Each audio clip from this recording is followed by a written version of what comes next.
27-year-old Sarah Jones was doing her job. Part of the Midnight Rider crew, instructed to place their equipment and a metal bed on these railroad tracks, only to see a train coming towards them at 57 miles per hour and smashing into the bed. The train hit the bed. It sent shrapnel flying everywhere, and she was hit. The shrapnel apparently hit her and caused her to knock her into the train. Wayne County 911. Can you get my location where I am? I think we need an ambulance. Well, someone got hit by a train. 7 crew members suffered injuries in the accident.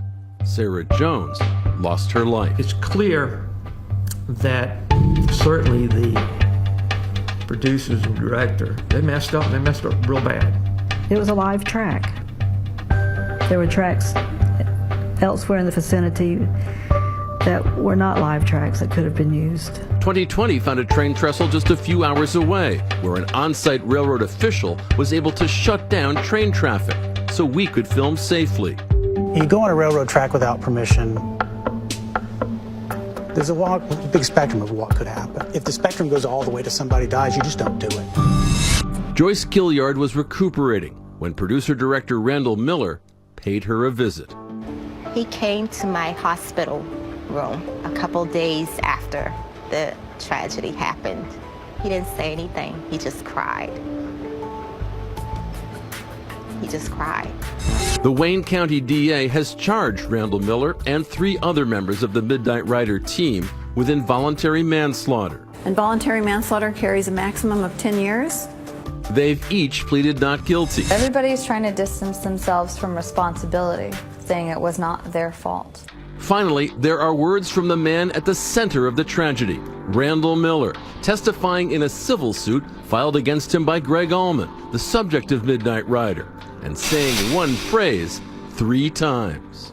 Did you even employ anyone to go down the railroad track, maybe 3 or 4 miles down, to warn people when the train was coming? Unfortunately, that's not my job. You know where anybody was down that track before that train accident occurred? Again, it's not my job. You didn't ask CSX how many trains were coming down that trestle, did you? Again, that's not my job. Recalling the final warning that was given to his crew. I heard that if a train were to come, that at the very least we'd have 60 seconds. You actually believe that you can get a metal bed off the track and the people off the track in 60 seconds? Well, I didn't. Yes. Claiming he'd gotten the okay for his shoot from a company that owns land next to the tracks. You had a written permission, sir, to be on the train track. We had permission from Rainier, who gave us the permission to be there. The company Rainier owned the land next to the tracks, but not the tracks themselves, which is where the deadly shoot occurred. Did you have written permission from CSX, the railroad company, to be on that track? I'm not the one who gets permits. I was in the middle of the track, and I almost died.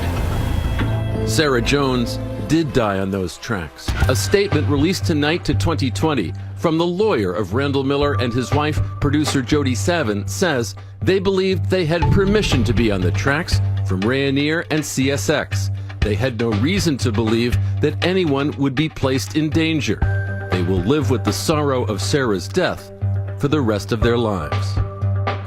Her death sent shockwaves through the filmmaking community, as nothing else had, since a helicopter killed 3 actors, 2 of them young children, during the 1982 filming of The Twilight Zone, the movie. Anita Bush and Jen Yamato of Deadline.com have been on top of the story from the start. The one thing that the Twilight Zone incident did do is it's helped safety issues for children and for child labor laws. I think we're seeing the same thing for safety on the set with Midnight Rider and Sarah Jones. People will not forget Sarah Jones. Days afterwards, hundreds of film and TV productions across the nation began to put Sarah Jones's name on their slates, from Scandal and The Big Bang Theory to Downton Abbey and Mad Men, all to reinforce the importance of on-the-set safety and to honor her memory. This was personally given to us by Nina Dobrev of the Vampire Diaries. I think latest count was 2,000 slates. The slates for Sarah have a special place in the home of Sarah's parents, who were watching as the Oscars paid tribute. When you saw her name up on the screen at the Academy Awards, what were your feelings? Overwhelming. She made it to the Academy. She made it. Yeah. Earlier this month, heartened by news that there's now a smartphone app for crew members to get backup on safety issues, hundreds took part in a safety walkathon in Atlanta. Never again let someone's daughter die.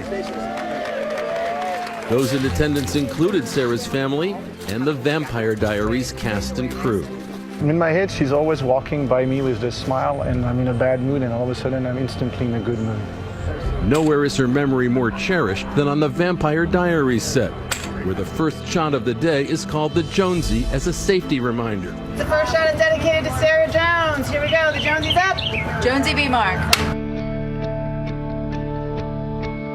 The last day I ever saw Sarah, we'd rented some bikes and we're just bombing around Amsterdam and had just the best time together.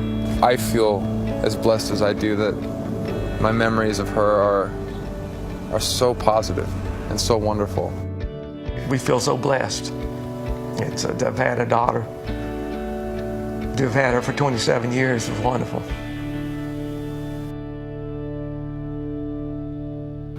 That trial is set for early next year, and we want to know, have you ever been put in danger by your boss? We hope you'll tweet us tonight. Use the hashtag ABC2020.